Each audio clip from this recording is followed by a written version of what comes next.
This first session is to really bring everyone up to speed with the current status or understanding about myeloma. And the strange thing is that for many of you who've had myeloma for 5 years or longer, what we know about the disease has been improving and changing rapidly. So I think it's helpful for all of us to try to keep up to speed and just think about, well, what is myeloma? What kind of testing is the best right now? What are the various ways that we should approach the disease with all of these new drug treatments which are available? And so I'm just going to go through each of these different aspects about testing, the approach to the disease, and some options for therapy. And the full details are what we're going to discuss during the rest of the day. So first of all, just to put it in perspective, these days there are about 30,000 new patients diagnosed with myeloma every year. Now we don't want people to be getting diagnosed with myeloma, but it has been increasing. One, if you can call it good news, one good news about that number, it means that myeloma is not rare, which means that there is important interest in the pharmaceutical side to focus on developing new drugs. And so there is a little bit of a plus side there in the fact that there are those patients that are getting the disease. But one of the things we're working on is to even try to prevent that from happening. There is a little bit of a family tendency, 5–10%. In fact, we can ask right here if this is correct. So how many people in the room have had another close relative that had myeloma? Okay. All right, so you can see it's there's about a half a dozen hands going up. So this is typical. It's about a half a dozen people. We don't really know a lot about what causes myeloma, although it has been linked in special circumstances with exposure to toxic chemicals such as Agent Orange in the military, also exposure to toxic chemicals at the 9/11 event in New York, for example, just to give you some striking examples. There is a lot of work going on right now linked to trying to understand the predisposition to myeloma and if it's linked to an abnormal reaction to inflammation or abnormal impact related to immune function. And so there is a link between trying to understand why the families have an increased incidence and then what also might be potentially causing myeloma.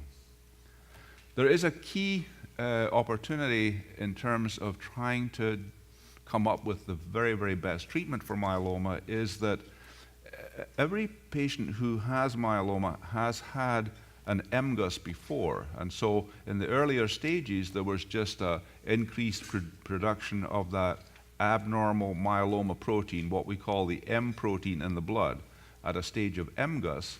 And this transitions to myeloma or into smoldering myeloma and then active myeloma. And so there is an increasing focus that this is actually an opportunity to diagnose and to treat at the very earliest time point before the disease could potentially be more resistant to therapies that we have. And so we have these stages of the disease where you have a protein present, a slight increase in plasma cells, the MGUS stage, and then you have the smoldering stage where the protein level and the plasma cell levels are a little bit higher, and then you have the active myeloma stage.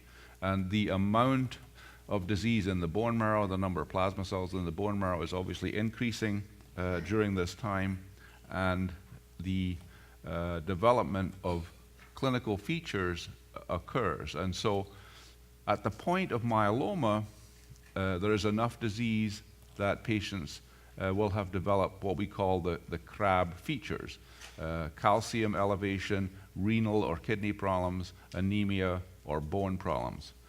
But now we are focused on trying to prevent patients from getting the bone disease in particular is a key point.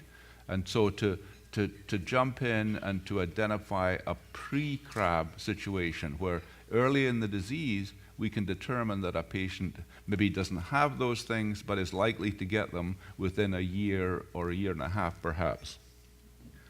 And so we look very, very closely at these.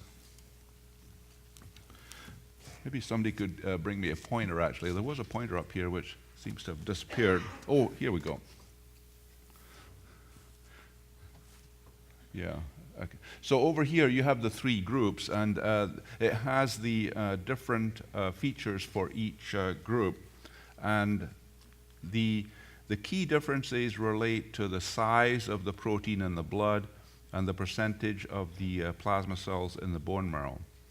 And the new features, what are called the myeloma-defining events, include features that are not causing symptoms for the patient, but are measurable in the bone marrow or in other ways. And so the pre-CRAB features that we now consider to be myeloma are where the percentage of the plasma cells have gone up high in the bone marrow. This affects a small percentage of patients where the percentage has gone to 60%, but you haven't actually developed myeloma, where there's a high free light ratio, and where there has been an increase in MRI lesions where there's more than one lesion on an MRI. And so such patients maybe are not having symptoms from myeloma, but they're close enough that we are willing, with discussion and careful review, to treat this type of a patient. And we are continuing to look at things that would indicate if myeloma is likely to progress. We now know one of the new things that we have really appreciated more about myeloma is that there are actually myeloma cells in the blood. And so you'll see this here. It's kind of strange. We haven't really talked about that much in years past, but you'll see here 80% high levels of circulating plasma cells. And so not only is this sort of a new way of thinking about myeloma, it undoubtedly links into the fact that myeloma is multiple myeloma, which means that these cells maybe are floating around, and so then one could go to a new spot and create a new lesion.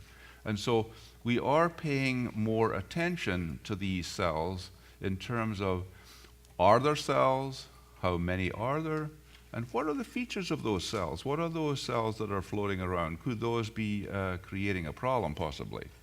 We're also looking at other aspects of the disease that would indicate a tendency for myeloma to progress or to not. And those are very, very important in judging possibly when to start therapy early. This is just a summary of the testing for myeloma. And so these are tests that it's important for all myeloma patients to be aware of, and how they would relate to activity of the disease, and how we use them to monitor the disease. And so if you look on the left, you see those different tests that we pay attention to.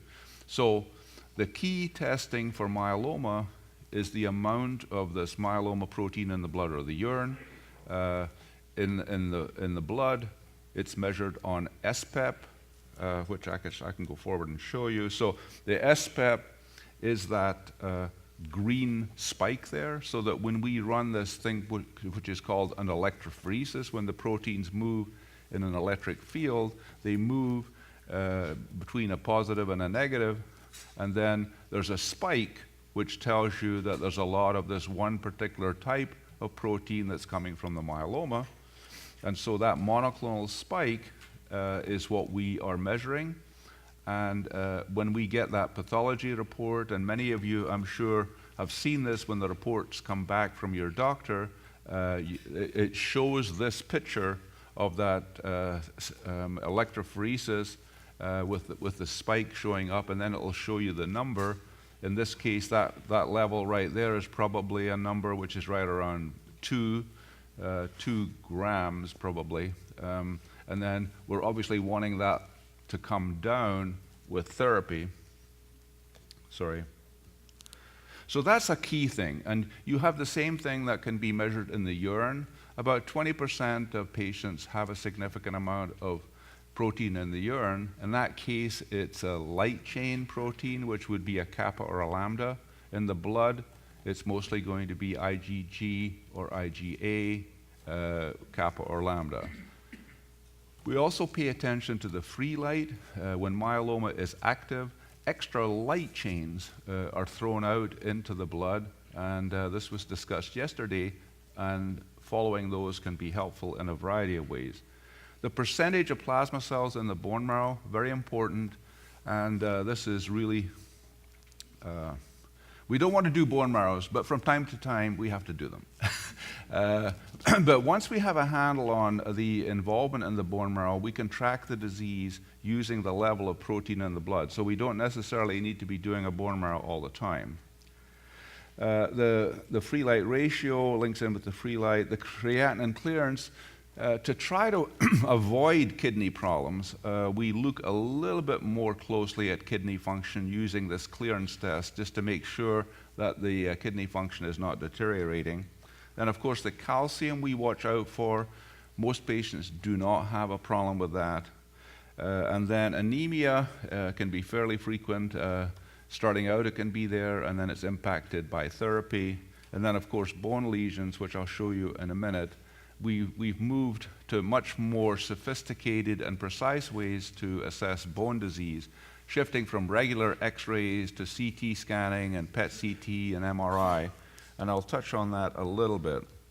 The key thing, obviously, for myeloma is that you have those plasma cells in the bone marrow, and we want to see if they're there, and we want to see how many there are. When you have that bone marrow test, and this is particularly important, when you have a bone marrow test, there really has to be a good reason to do a bone marrow. And so initially, the good reason is to find out if myeloma is there, how many cells are there. But then this is the key additional thing that we test at the beginning. We look at the chromosomes to see, using FISH testing, fluorescent testing, which is all those colored chromosomes on the left. And we look to see whether they're getting messed up, where some might have moved around, where you can see a red one. Well, in this case, we'd be looking to see whether a green one, well, the green one is number 4, has gotten mixed up with the red one, which is 14. And if you see a little piece of green mixed up with the red, then you know that those have reconnected, which they shouldn't do. And so we can see what's called a translocation T414. And so you can see in the middle cell, you can see that there's a red and a green dot. So it tells you that those have moved together, which they shouldn't. Over on the right, this tells you if genes are active or not, gene expression profiling.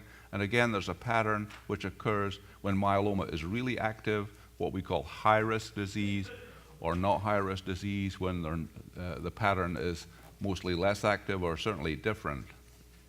And so those are important things to be aware of at baseline. Just to show you that going beyond X-rays, you know, we can pick up spots throughout the body that show myeloma using PET scanning. PET scanning, which is the orange over on your left, that is where sugar is being taken up into areas of active myeloma. Positron emission tomography. MRI basically shows a similar pattern, maybe a little bit more precise in terms of being able to measure the size of lesions. One advantage of the PET is that you can scan the whole body and see if there are any spots anywhere at baseline and how those might change over time. For myeloma patients, and you can see it in the room right here, patients are individual and different. The good news for me and the doctors who take care of myeloma is that Many, many times in the past, 10 years ago, 20 years ago, patients were coming in with wheelchairs and were very disabled because myeloma had been diagnosed late and we didn't have such good treatments. Nowadays, when I meet a couple, I'm often unsure, well, which one is the patient here, you know? Because patients look good. And it's really encouraging that many of the things that we characterize with myeloma are being avoided these days. But patients are still different. Some may still have bone lesions, and obviously age is a factor which we consider in selecting therapy, as well as the beta-2 microglobulin, those FISH testing, and the scan results. Initially in the disease, and I think that probably most of you are largely beyond the initial shock of the disease. When you're first diagnosed, you need to make sure, are you diagnosed? I think that one thing that many of you are looking at now, which is similar, is, okay, I have been diagnosed, and I've taken treatment, and I'm doing pretty well. Am I still doing pretty well?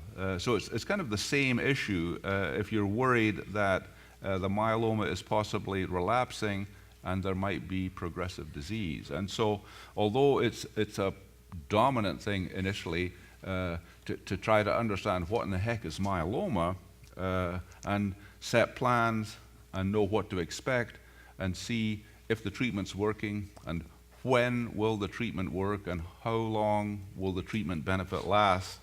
And it does take quite a long time to get into that positive space. And so I think the good news now is that we can have so many options to offer that should work well. But it does take time, and it takes a lot of work to be hopeful, to become hopeful that things are going to go well, to get beyond that fear that, oh my God, life has ended here. Now I've got myeloma. What am I going to do? And I think it's really, really important, especially with these treatments that we have, to get to this mental place where you can see that you can do well, and typically for many years now. The decision process is one that this meeting is largely all about. So how do you make the decisions that are decisive for your best therapy? And we have a lot of pieces that we bring together for you to be able to have that best decision, and which has ultimately to be yours. You are offered therapy. You need to decide if you will accept those offers, if it seems like a good offer. And that's based upon clinical experience from the doctor. There's data coming from research. And it's, well, what do you think about those side effects? And what was that added benefit that you were saying we would get from this particular combination to make that decision which is best for you? And a major reason for these meetings is to bring you together, to meet each other, to see the diversity of options, but also to get feedback from the panel who will be coming up here in a little bit to give you their best advice. But the treatment is ultimately for you, and you need to get you or your spouse, your husband or your wife, or your family need to get that information that can guide you. And we strongly, strongly endorse what Susie first emphasized so many years ago: knowledge is power. You need that knowledge to have the power to make your own best decisions. And you need to know what is the pattern of response. What is the time course of response? I've started this treatment, when is it going to work? And how will we assess that? Well, you can see typically when you start a new treatment, it will work. Within the first 3 or 4 months, we should be seeing that protein come down. We should see the M protein come down. If we chose to do it, we would see the percentage of plasma cells in the bone marrow decrease. And those should be matching in a particular patient. A key thing that we'll be talking about during the rest of the day is if treatment is required initially or later on, should we be using a stronger combination? Should we use 2 drugs? Should we use 3 drugs? And these are things that we should talk about. Often 2 drugs will work, but would it be better to get a better response and use 3 drugs? With 3 drugs, it's going to be perhaps a little more toxic, both to you and to your wallet. And is there a value in that across the board, or could you safely stick with 2 drugs for now? And so these are some key points. And we have new drugs into the mix, and which of those 2 or 3 drugs would be the best ones to select? We're going to talk about it. Should you still think about having that transplant, that stem cell transplant, or are we to the point where we can set that aside? And how about my age and those FISH test results and some of those other things? Does that mean that I should be taking a different treatment? This is just all the drugs that we're going to be talking about, and just to see all those new drugs over on the right-hand side of this slide. You see in 2015, what a banner year that was. Daratumumab, ixazomib, elotuzumab, panobinostat. 4 new drugs right there. And so, how do we use those drugs? Should you take one of those or not? And in what combinations?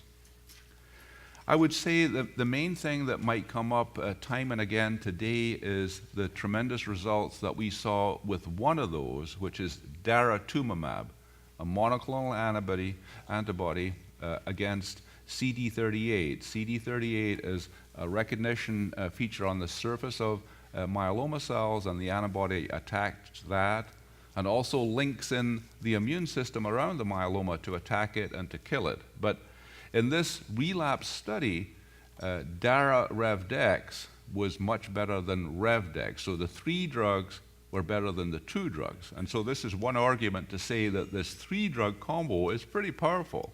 And out at 2 years in the relapse setting, not only was it continuing to work well, but 30% of the patients had an MRD negative. And so in the relapse patients, this 3-drug combination was getting rid of the myeloma in the bone marrow. And so because of that, many people have said, well, this is a game changer. In relapse, you can get MRD negative. So something to think about and talk about as we go forward today.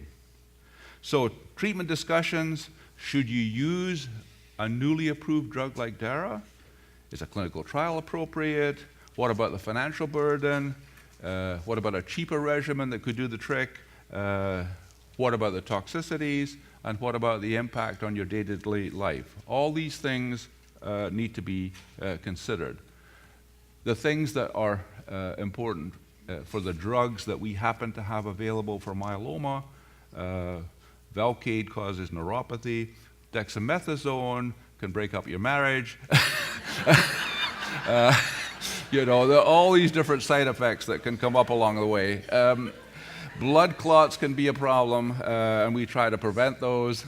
And obviously infection, we are aware that myeloma patients have a reduced immune system, and we need to be especially cautious about any fever or indications of infection for myeloma patients. I think that you need to continue with your life as best you can. Get your sleep, get your naps. Apparently, if you get your naps, it can even help with your weight. As I say, when you're sleeping, you're not eating. So I think that's how that works. It's important to get your exercise. Myeloma have bone issues, so try to keep your bones strong by getting as much exercise as you can. Walking, nothing too strenuous. No basketball, no football. Know your limits. I think many of you know that I'm quite interested in the impact of what you eat. The food rules: number 1, eat real food. Processed foods are not good for you. Stick with things which are real, organic if you can, as free as chemicals as you can. Icaria is a place where lots of people live to be over 100. What do they eat? Well, it's in this cookbook right here. So you might want to check that out. If they can live to be like 120, some of them get to be 120, but they have more people over 100. It's what's called a blue zone, where people live to be old and happy. So check that out. Ideas about diet have changed a lot. You can eat fat, but be much more cautious about sugar, and I'm happy to talk about that in more detail. And then, of course, if you're a celebrity, you can have this totally bizarre diet. And if that's any good or not, I'm not sure. But this particular book on the left, I'll Have What She's Having. It's a really fun book about what people will do to try to stay healthy. Supplements are important because they might be helpful to you, but they could also interfere with your regular treatment. So be sure to talk to your doctor about any supplements you're taking. Make changes to try to reduce the stress in your daily lives. Having myeloma is no joke, and so it takes work to reduce stress, actually, to make a conscious effort to remove things that are stressful from your life. Now that, I'll leave it at that. There are some things that can be stressful, and make changes if you have to. But a key part about this seminar and myeloma in general is that if you're married, you're in it together, and if you have a lot of friends, I mean, the support that you get from your family and friends is key. And I think that moving forward as a myeloma community, moving forward as a myeloma team with your doctor, working together to have a plan and having the best approach and the best attitude, really, really important to get all the help that you need. People who learn about you having myeloma, they want to help you. And it makes them feel good if they can help you. And so let them help you. And because this is good for everyone. You need it, and they're very, very pleased to provide that help that can be important to you. And so I'll stop with that. It's a fine balance, and I'll talk about the black swan later. Thank you.